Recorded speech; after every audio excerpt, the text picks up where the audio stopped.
The people who built Donald Trump's administration, not this year, but years ago, are now the ones leaving it. Donald Trump's closest allies are people who are leaving because of the chaos. That is what we saw today with not just one, but two bombshell resignations as everything in the White House is falling apart and MAGA is revolting against Donald Trump. We are going to get into it all, but before we do, if I could quickly ask you to leave a like on this video, and if you haven't already and you enjoy our channel, to hit that subscribe button because it goes a long way in supporting our work. Now, before we get into these bombshell resignations that just show how deep these fractures in MAGA are, I want to start with the broader fractures in Donald Trump's political coalition that were broken down in some pretty tough polling by Rachel Maddow right here.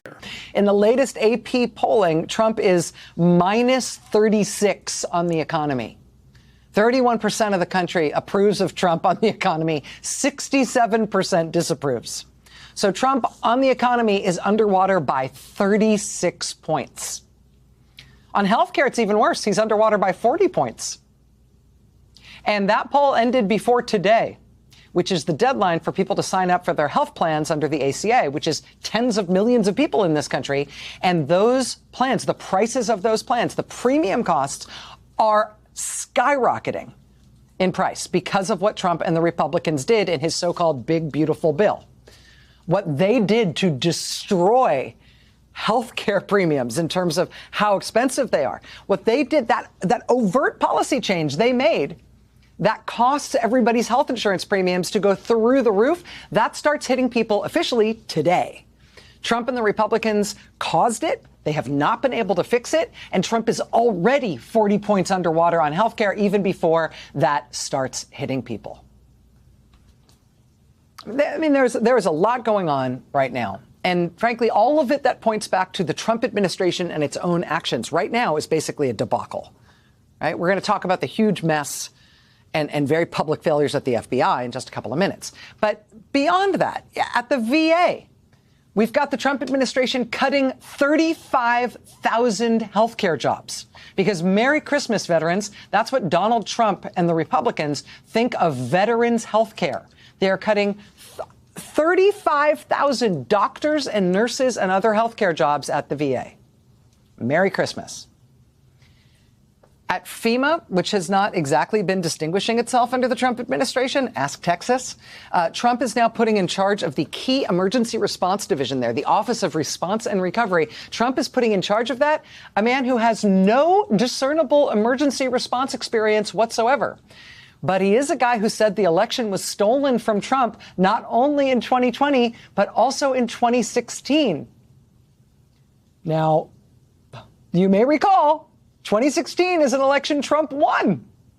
But this guy says that one was also stolen from Trump, even though Trump won it. Now his reward is that Trump is putting him in charge of running response and recovery for the U.S. federal government at FEMA. That's going to be real popular, too, I'm sure.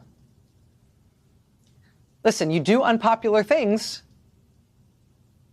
and you end up unpopular. Donald Trump is as unpopular as he has ever been. And smart politicians all over the country are figuring that out. Donald Trump's chief of staff, Susie Wiles, didn't go on the record in scathing rebukes of everyone in this administration multiple times for Vanity Fair because things are going oh so swell. She wouldn't have done that unless she was venting or trying to save her ass or any number of different reasons for her panic, but it is panic. That much is clear. It is panic. Not just because of these numbers. It is important to keep in mind, of course, these numbers, Donald Trump's tanking polls on literally every issue he is underwater, is one of the largest reasons why we see these fissures in MAGA, because they understand now that the fear of the general election is much greater than the fear of Donald Trump trying to primary them, especially when Republicans in Indiana know that if they work as a block, a cohesive unit, Donald Trump cannot go after them all, and he has in fact failed to multiple times.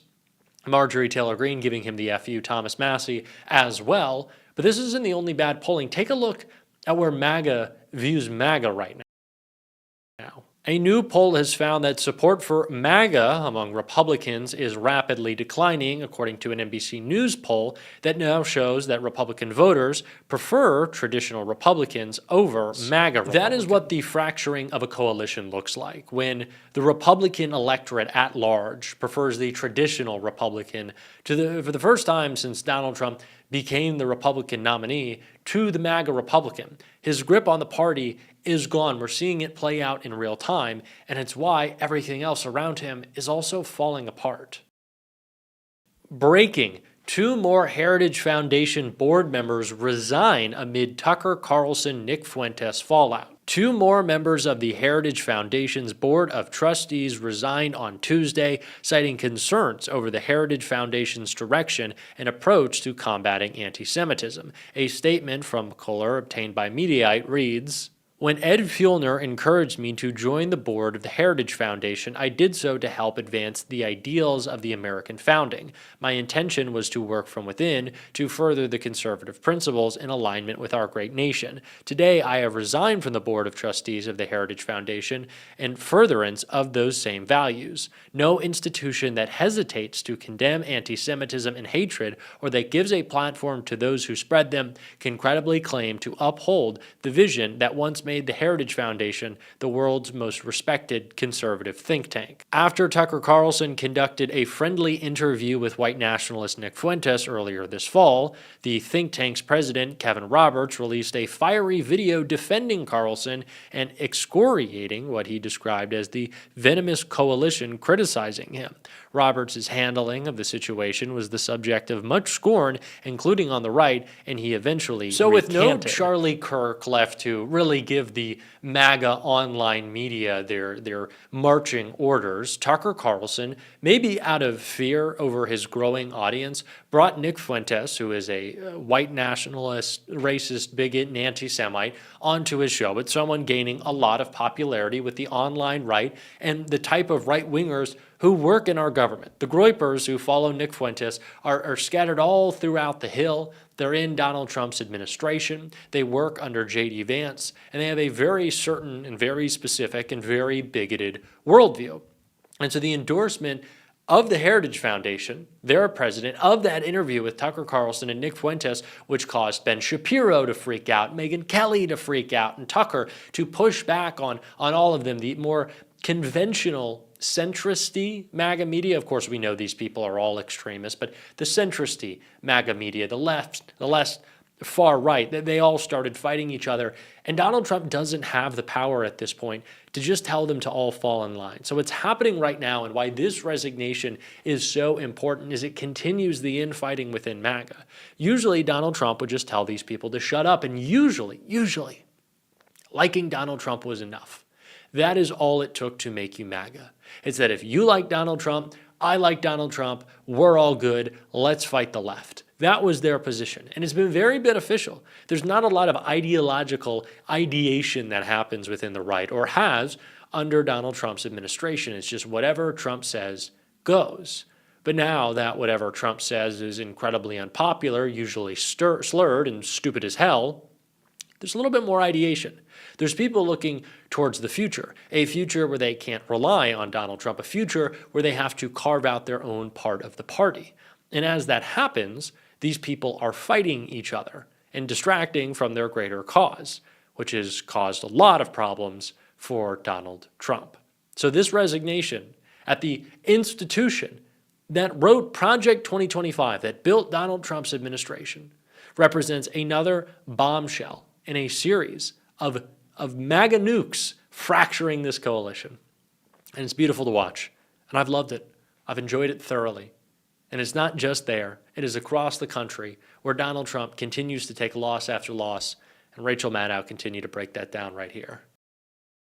A problem created entirely by President Trump and the Republicans in their legislation that they passed this year.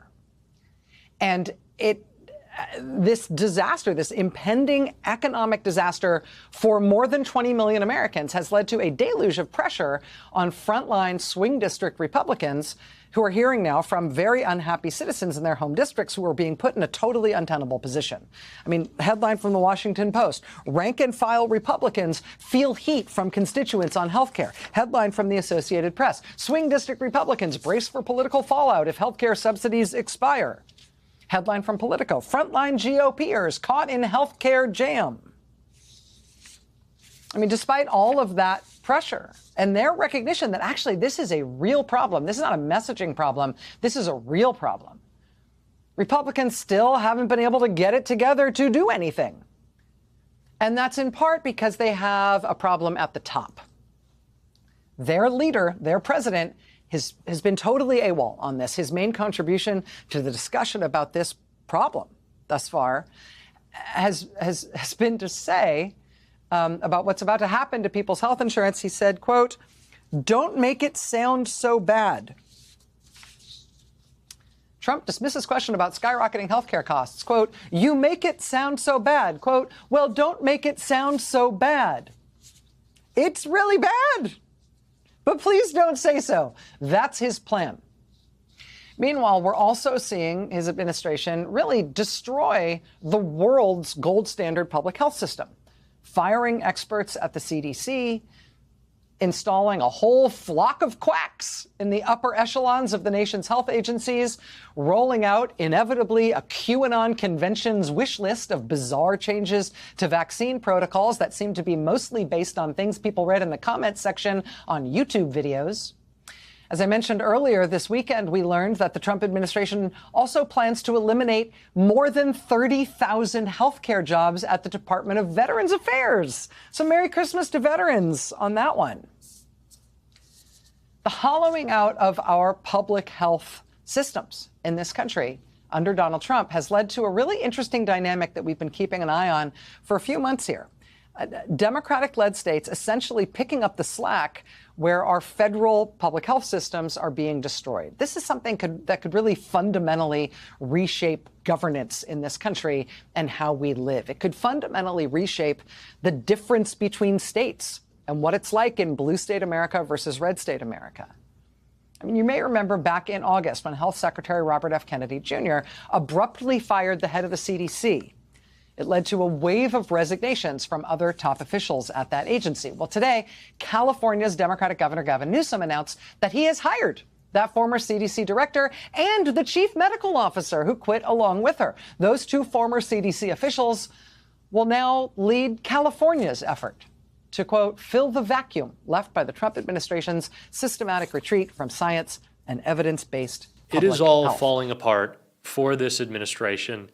And how can you not say that with a smile? This is truly the end. Even Susie Wiles said it. This is the end of Donald Trump. This is the end of MAGA.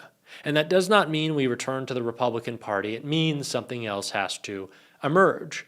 And for that to happen, these different coalitions have to fight and destroy each other. That is what we get to look forward to. That is what we are going to be covering on this show. And if you want to support that, as always, you can hit that subscribe button, leave a like on this video. If you stuck around to the end, drop a blue heart in the comments. Keep on fighting, y'all. Don't let them silence you. And until next time, I'll see you soon.